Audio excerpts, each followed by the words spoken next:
Hey everybody. Oh, here we are getting into some really exciting stuff. Some artists that you've actually heard of, for sure. Chapter 29 is Modernism in Europe, 1900 to 1945. So let's begin. Here we go with some learning objectives that if you'd like to take a screen cap here, there's some really interesting ideas that you could discuss in a paper, either midterm or final. I especially love this number 7, number 8. Oh my gosh, such good stuff. And then here's our timeline, if you want to take a screen cap of that as well. It also gives you some great facts and some ideas that were big ideas at this time. Okay, here's what Europe looked like then. It's looking pretty much like it looks today. I don't know, Kingdom of Serbs, Croats, and Slovenes. I hadn't heard of that one, so I'm sure that changed. Okay, first big artwork. Oh, Picasso's Les Demoiselles d'Avignon from 1907. This was hugely radical. You know, it was like people were losing their minds. And here was Picasso, you know, he was like an art collector, and he was really interested in Ibero-America, which is South America, and Middle America, you know, so like our all Oltecs, Aztecs, Incas, you know, all of those peoples. And also he was really interested in collecting African art, especially masks.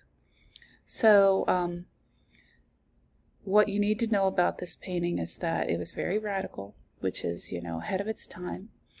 And it reveals Picasso's fascination with ancient Iberian sculpture, as well as artistic traditions in Africa. Which I basically already said. Whoops. I let it leak. Okay, so here's Matisse, Henri Matisse, and Woman with the Hat from 1905. Another super famous artist, and the element of a painting that Matisse viewed as the primary conveyor of meaning is color. And he often painted his own wife, Madame Matisse. Okay, here's Matisse again, Le bonheur de vivre, the joy of life. Again, see how much it is about color and the things he's thinking about. Okay. And this is another really famous one, The Red Room. And so it's super colorful, but in this painting of The Red Room, the color harmony he achieves with the color red merges with two objects in the scene, the wall and the table. It's almost like the exact same color, and the tablecloth kind of goes right into the wall. It's a very unique perspective. Okay, here's André Derain, Mountains at Collioure. So André Derain's Mountains at Collioure reflects his close study of the earlier painter, Vincent van Gogh. I can see that, so we can see all of the brush strokes. And I always enjoy Derain's trees, too. They're so interesting. Okay, here's another Derain, The Turning Road, L'Estaque. He intends to reflect the energy of the landscape he was painting. So he wants to really show the color. So it's almost like now what we do with Photoshop, how we make the colors pop or saturated. So that was what they were doing at this time, really making the colors the star of the artwork. Beautiful. Okay, here we've got Ernst Ludwig Kirchner, and this is Street Dresden. The expressive use of formal elements such as color and perspective. Notice that objects in the distance appear smaller, so that's a way to show perspective. Leading lines as well. In Ernst Ludwig Kirchner's Street Dresden is a reflection of the earlier painter Edvard Munch. Remember the guy that did the Scream, not the Stream, Scream. And I mean, I totally get that with the way things are kind of outlined and very expressive with color. So yeah, I can see that. Okay, here we've got Vasily Kandinsky. Such a smart man. Wow, he was amazing.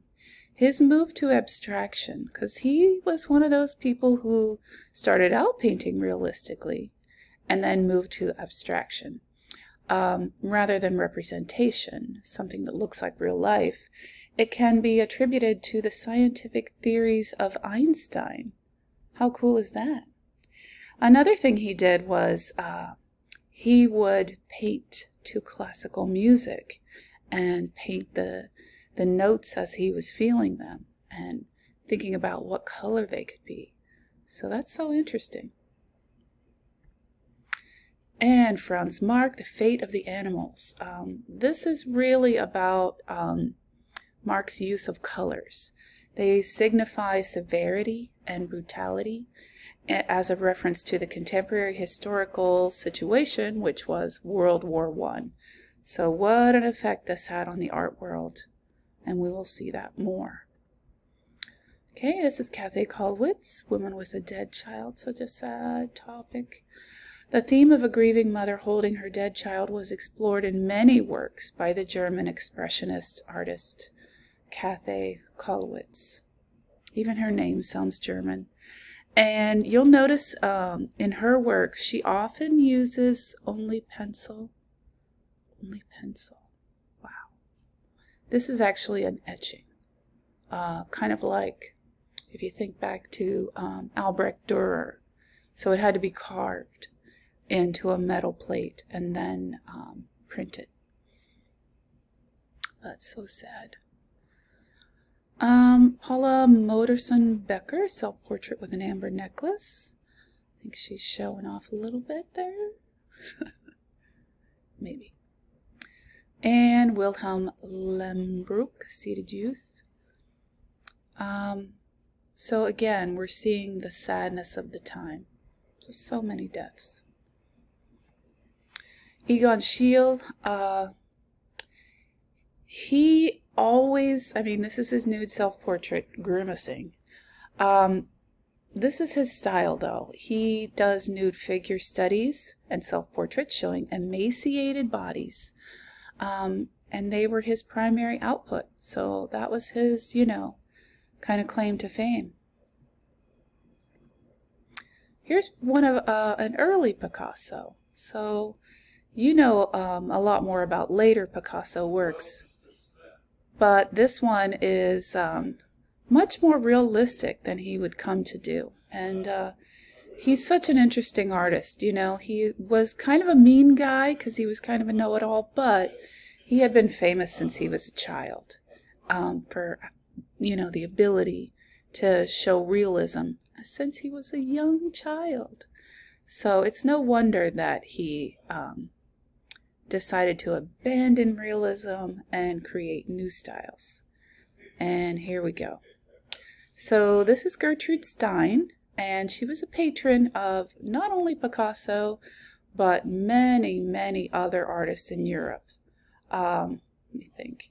So Dali, Braque, and even writers like Ernest Hemingway. So many famous people would come to her for her opinion because she was so smart. I don't care for her literary works. It was almost like she was trying to do something artistic in her work, in her writing, by repeating and repeating and repeating words. But as a collector, as a patron, as an advisor to all of these artists, she is unparalleled. So for his portrait, for Picasso's portrait of Gertrude Stein, he used the simplified planar forms of Iberian sculpture for the sitter's face. So planar, in my mind, it refers to a flat plane or surface. So you see how her face is not very modeled, you know, and shaded. It is a little bit, but there's a lot of planar surfaces, like those Iberian sculptures. And there's a photo of him with his collections. And remember what we talked about with Demoiselles d'Avignon, how he was collecting all of these Iberian sculptures, you know, like early, how can I say it? South American, Central American artists, and masks of Africa. So this is way back in 1908 when his hair was still dark and seeing his collections. Pretty cool. And this photograph was taken by Frank Gillette Burgess. Okay, and here's his pal, Georges Braque, and this is the Portuguese. So the term that describes the modernist process Braque has applied to the form of the musician, believe me, there's a musician in there, you just gotta look for him, in his painting The Portuguese, is deconstruction. And wow, haven't we adopted that term in so many ways? I think about like you get a deconstructed piece of apple pie and it's just like, you know, the parts, or a deconstructed salad, you know, I don't know. I'm just thinking of all the cooking shows I've watched and how popular that terminology is still to this day.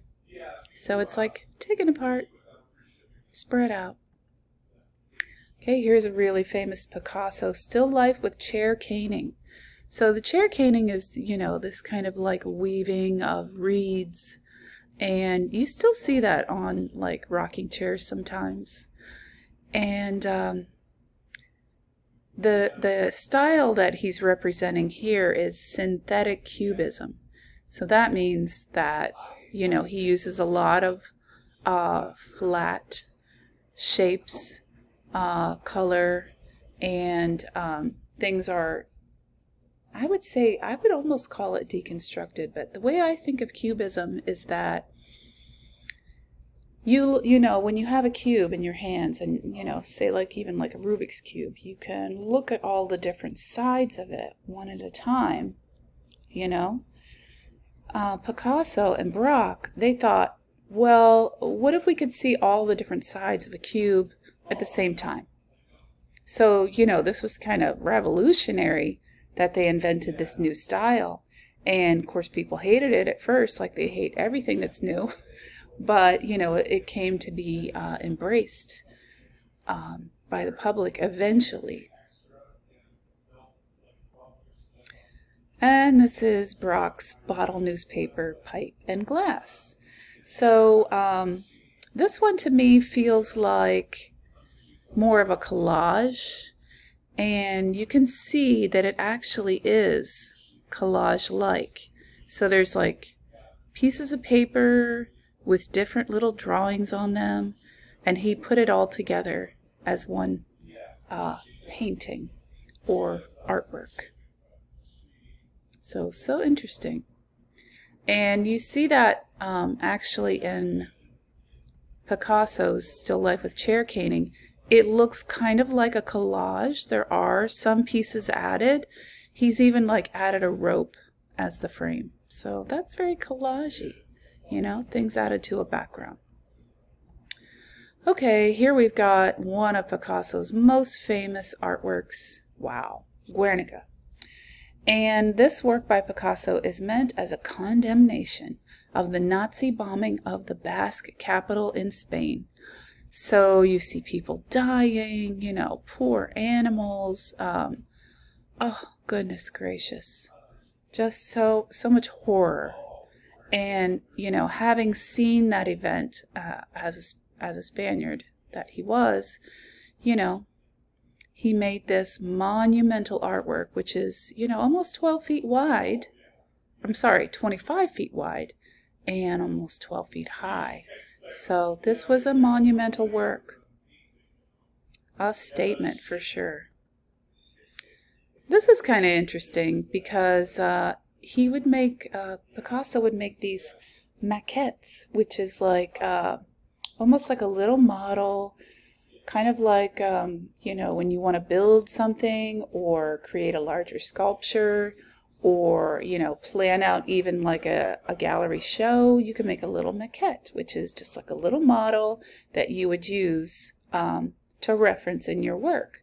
So it's like, I love seeing this because if you've seen his artwork that includes a guitar, you might see things like this, and it's like I thought he just, you know, made that up in his brain. Well, he did, but he also made a model to help him recreate it in the painting. And here we have the famous three musicians. So now we have a painting, but it still looks flat, right? Like cubism. And it also reminds us of a collage, you know, like cut pieces of paper. So we've got 1, 2, 3 musicians, and I bet you can guess what instruments they're playing. I think this guy is just the singer. That's what I'm guessing. I'm not sure, but I think. But, you know, color, great. Okay, Alexander Archipenko, woman combing her hair. So in this sculpture, you notice that she does have a head, but it's like negative space. So the part of the human body here that Archipenko represents as a void rather than a solid volume is the head. So that's going to come up again in the future. You'll see. So positive is the thing that actually exists. Negative is kind of like open space, you know, not the subject, but open space. And so that's a popular term in art. And also, a lot of people are going to take this idea in the future, you'll see. Okay, here's Jacques Lipchitz, the bather. We're coming back to bronze. Cool. I think this is kind of a forerunner as well to an artwork we'll see pretty soon. Okay, and this is another woman combing her hair. This one's very abstracted. So, interesting. Julio Gonzalez. Now we've got Robert Delaunay. Okay. Or Delaunay. Homage to Blériot. I don't know how to pronounce it.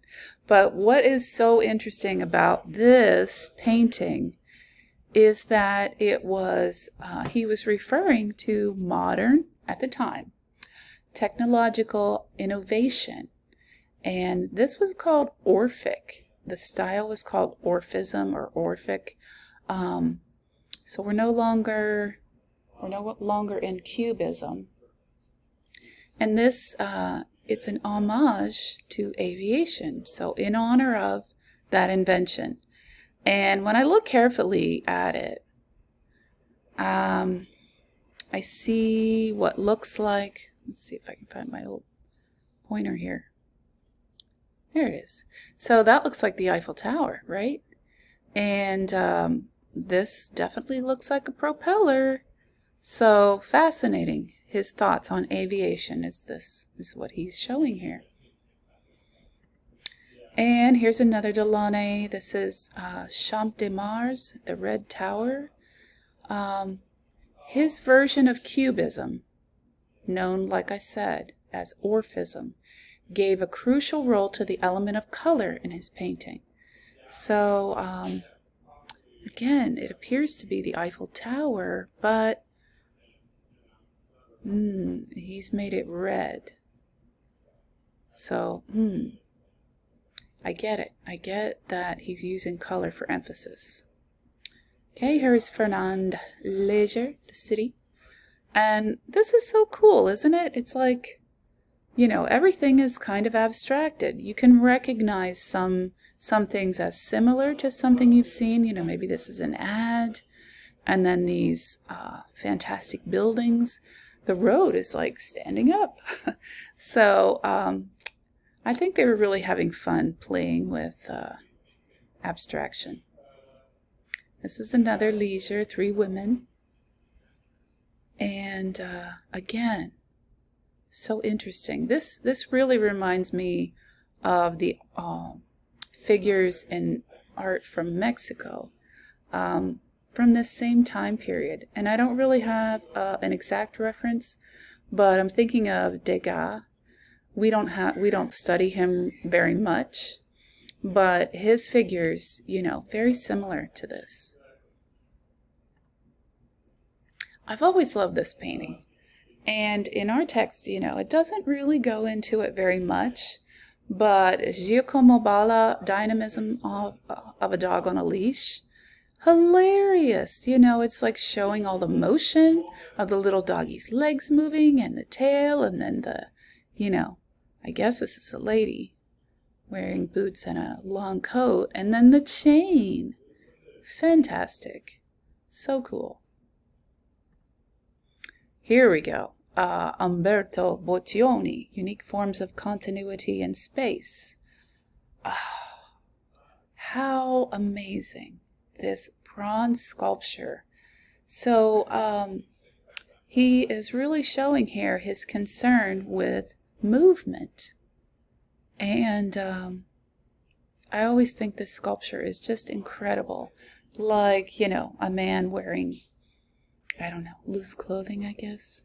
And it's blowing in the wind like he's forcing himself against the wind. Fantastic. Gino Severini, The Armored Train. Again, abstraction. So cool. Okay, here we have our first Dada artwork. It's a movement that always captures my attention. I think it's so fun knowing it from the other side, because first seeing it, you're thinking, what? This is art? So the Dadaists, they were so upset about all of the 38 million people died from World War I. And so they decided to rebel against all the ideas of the Enlightenment, which was, you know, reason. I say absurdity. Traditional artwork, they would say, nope, artistic freedom should be #1. So it's kind of fascinating. So this is just a collage arranged according to the laws of chance by Jean Arp. Cool. And then this, if you've never heard of this before, it's might freak you out. So this is one of my favorite artists of all time, Marcel Duchamp, Fountain. He was such a rebel. Oh, he liked to push the envelope so hard. So what he did with this artwork, he took it to an open call art show. All he wrote on it was R. Mutt, 1917. And they rejected it. And he said, you can't reject this. This is my art.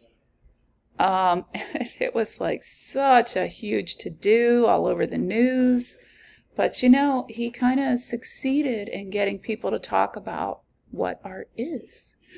And he would go on to push that envelope again and again.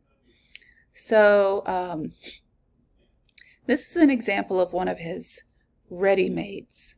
So what he did was he would take an actual manufactured, mass-produced product and call it a ready-made. You know, he might add a little bit to it, but he would just say, okay, this is my art.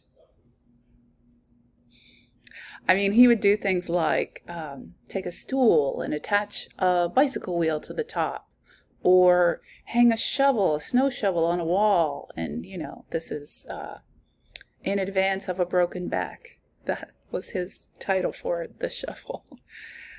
He's just so witty and clever and always pushing it. Okay, so like I said, Dadaists believe that enlightenment and ideals led to the destruction and loss of life in World War I. So much authoritarianism, right? So Dadaism challenged reason with absurdity, rejected traditions in art for artistic freedom, among many other things. They were just like, nope, not going to do it your way. And then here is his, I mean, some people call it La Houque, but let's see, what do those letters stand for? It's French, but I think what it means is the lady has a hot ass, something like that.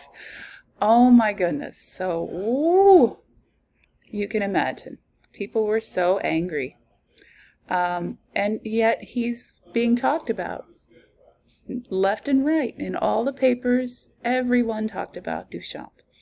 So this was his follow-up, and it caused further public outrage. Like I said, viewers said it was an attack on traditional art, which, you know, was kind of his idea.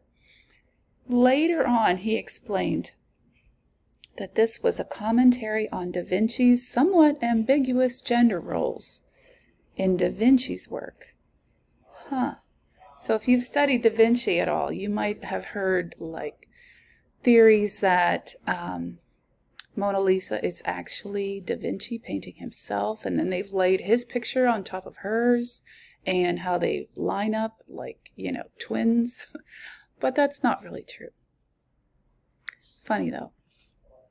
Okay, here's Duchamp's The Bride Stripped Bare by Her Bachelors, even. The large glass. The point here is a commentary on modern human similarity to machines. So, you know that in the Industrial Revolution, we have manpower has been replaced by machinery. So this is kind of like a comparison, and I've actually seen this one in the Philadelphia Museum of Art. I'm from PA, so it's just fascinating. His work always makes me smile. Okay, here's Hannah Hoke. And as a photography teacher, I have discussed her quite extensively. This one's called, I think it's her most famous, Cut with the Kitchen Knife, Dada Through the Last Weimar Beer Belly Cultural Epic of Germany. Usually they just say Cut with the Kitchen Knife, but that's funny to know the whole title. So she was the first to use photo montage. So this is a collage made up of photographs from magazines and newspapers to create a deeper meaning. She was known as the master of photo montage. And if you look into her work, oh, it's so awesome. She was always commenting on societal roles like male-female and conventions, you know, conventional ways of thinking. So she is fabulous. And then Kurt Schwitters, this is another collage. He was one of the founders of Dadaism. So he was a very important artist as well. Kazimir Malevich, suprematist. Composition, airplane flying. Okay, is that what you see? I don't know. So his idea was, he said suprematism views pure feeling as the most important element of creative art. Okay, I'm listening. I like it. Lyubov Popova, architectonic painting. And this is an oil painting, appears very much like a collage, right? Nam Gabo, this is called Column. And he built this piece by piece with all clear materials so the viewer could experience the volume of space it occupies. It's an example of the constructivist sculptural style, so constructivism. So many fascinating movements during this time. It was just like boom, boom, boom.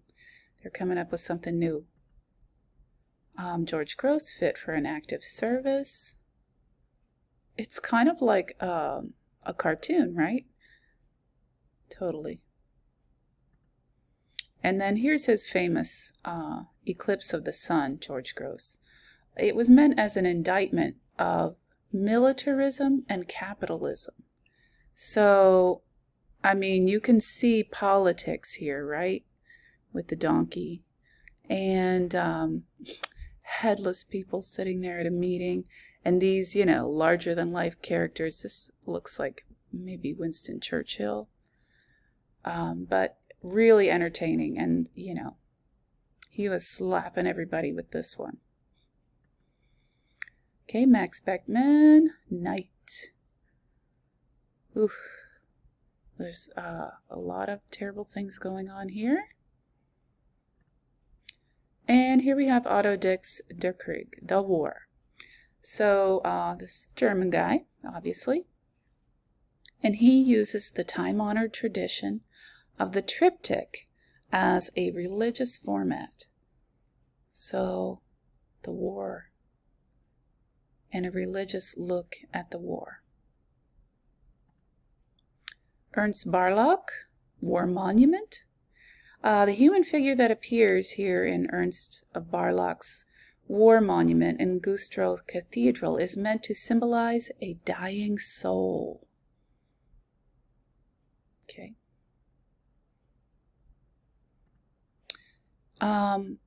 This is really cool. So Giorgio de Chirico, The Song of Love. This is a precursor of the Surrealism movement in painting. So Surrealism is just not reality. It's like a dream. So this is another movement coming up. And here we have Max Ernst. 2 children are threatened by a nightingale. That's not exactly what we see, but it includes 3 sketchily rendered human figures in the context of a landscape with traditional perspective. But notice he's built these little parts onto the artwork with extra pieces of wood, and it really changes it from just a painting to more of a relief sculpture. Oh boy, here we have Hitler. You knew it was coming. So, you know how Hitler thought of himself as an artist. And it's funny that there's a painting, you know, a message on the wall about Dada, right? Well, Hitler thought that I'm going to be an artist too. And so his surrealist and other avant-garde art by Hitler and the Nazi regime is known as degenerate. So, not thought of very highly, really. He thought of himself very highly, of course. Okay, here we've got Dali. You know, he's like the face of surrealism, and he is fabulous. We go to the Dali Museum in Tampa all the time. It's just his work is amazingly realistic, but, you know, so surreal. I mean, these are like little ants on top of a watch. And this is like supposedly his self-portrait, like a mask that he's taken off and tossed aside. And, you know, time is melting. Okay, makes perfect sense, right? The persistence of memory. So he says this is an image of concrete irrationality. Okay. All right, Dali. I'll believe anything you say. Hey, here's another famous one by René Magritte. So this says, this is not a pipe. So if you think about that for a minute, yeah, it's not really a pipe. Looks like a pipe, but it's a painting of a pipe. Okay, so what he's playing with here is a contemporary field of study. So at that time, everyone was talking about semiotics. Semiotics is a study of signs and symbols and their use or interpretation. So you could think of brand logos, like a Nike swoosh, traffic signs that just have a symbol. And now we've got emojis, emoticons. You know, there's all kinds of use of semiotics nowadays. So this one is called The Treachery of Images. So don't believe it is what you think it is. Another great surrealist painting by Magritte, The False Mirror. Amazing. I love him. And another one of my favorite sculptures of all time there at Oppenheim, Object. This is just Object. So she's really playing with texture here, and you know, she created a fur-covered cup, spoon, and saucer. Okay. Fascinating. Would you have ever thought of that? I don't think I would. And this is Joan Moreau painting. And the term that art historians use to describe the process Joan Moreau employed to paint such works as painting, this one, is automatism. So it's like he's doing it without even paying attention. Like, you know, it's not meant to represent anything in reality. Okay, here's Paul Klee's Twittering Machine. I love him because he was most inspired by children's artwork, which is such a great idea because children, when they draw, they have no worries about things turning out right, or, you know, they just kind of go for it. Once they get to be about, 9 or 10, then they start to worry. But young children, they will just freely express themselves. And that's kind of an awesome inspiration. So he thought painting's ability to express feelings through color, form, and line as similar to another type of art, music. A lot like our friend Kandinsky. Okay, here's Wilfredo Lamb, The Jungle. And, gosh, I don't have any notes for this one. It's cool. Okay, here we have Mondrian. Piet Mondrian composition with red, blue, and yellow from 1930. So this is some serious modernism. The group that Mondrian belonged to, so he's German, and it's called Der Style. Der Style. So that just means the style, basically, right? So, but they created it. And this group tried to do was create a universal means of expression by using only a palette of the 3 primary colors, gradations of black and white, and horizontal and vertical lines. So this was Mondrian's ultimate way to create art. Everything is so clean and perfect, and the primary colors are the truest colors known to man. So I was thinking about that.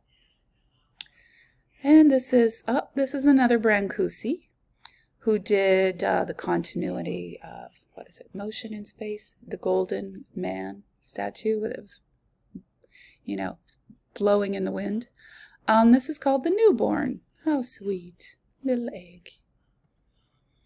And this one, Brancusi's Bird in Space. Oh my gosh, this created such an uproar because he was taking it to an art show, and they asked him what it was, and he said it was a bird in space. And they were like, wait a minute, this is not a bird. So, that created a stir as well. Okay, here's Barbara Hepworth, oval sculpture. The element that she thought Hepworth makes as important in abstract sculpture as the mass, the solid parts themselves, is the void.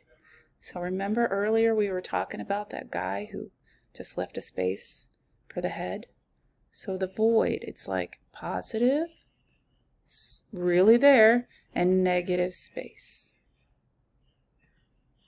And here again, reclining figure, got the same thing going on. So artists were starting to take off with that idea of the void. And then here we have Vera Makina, worker and collective farm woman.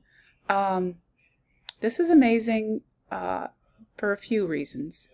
One is that it's stainless steel, and it's 78 feet tall. Wow. So, you know, men, women working together, sculpture worker, and it's worker and collective farm woman. So at least we're working together. Here we've got Vladimir Tatlin's monument to the Third International. He designed this to be as a government building. So, okay. I don't know how we'd get in or what would protect us from the elements, but it's an idea. Adolf Loos,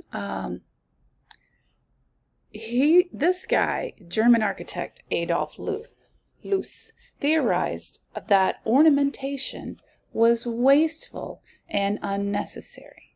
So in his buildings, you know, very simple, but I love the placement of the windows, right? That's interesting. Okay, and here's Gerrit Thomas Rietveld. He's Netherlandish, Dutch guy. He was considered by Mondrian as the embodiment of Dutch-style artists, his architecture. So he was, and you can see how Mondrian would like this, you know, just vertical, horizontal, only primary colors, only black and white. And this one's called Shop Block. I like how it has Bauhaus on it, which is another painting style that we'll talk about coming up. And Marcel Breuer, Vasily chair. Isn't that fascinating? Doesn't look the most comfortable, but tubular steel and canvas. Very forward thinking. Okay, Gunther Stoll. This is a tapestry. Beautiful. Ludwig Mies van der Rohe. So this was a model for a glass skyscraper, and I love it. I can just imagine being inside of it, and all of the light that would come in. You know, everything from the outdoors fills your space. And he called this Skin and Bones building, on the basis of the motto, less is more. So that was Van der Rohe's idea. Less is more. Okay, almost done. I know this is such a long chapter. Le Corbusier, Villa Savoy. So here Le Corbusier's theories about the house as a genre of architecture. So this is his idea of the embodiment of a house. And I say, yeah, cool. I like it. I'd live there. And then we just have a couple of notes here about what is avant-garde. So that's interesting, definitely, to know what that is. And then Fauvism is another movement in art history about, it's just like super bright and simple. And then here we've got some more discussion questions. So great ideas. I'm telling you, you got to use this stuff. Okay, that's it.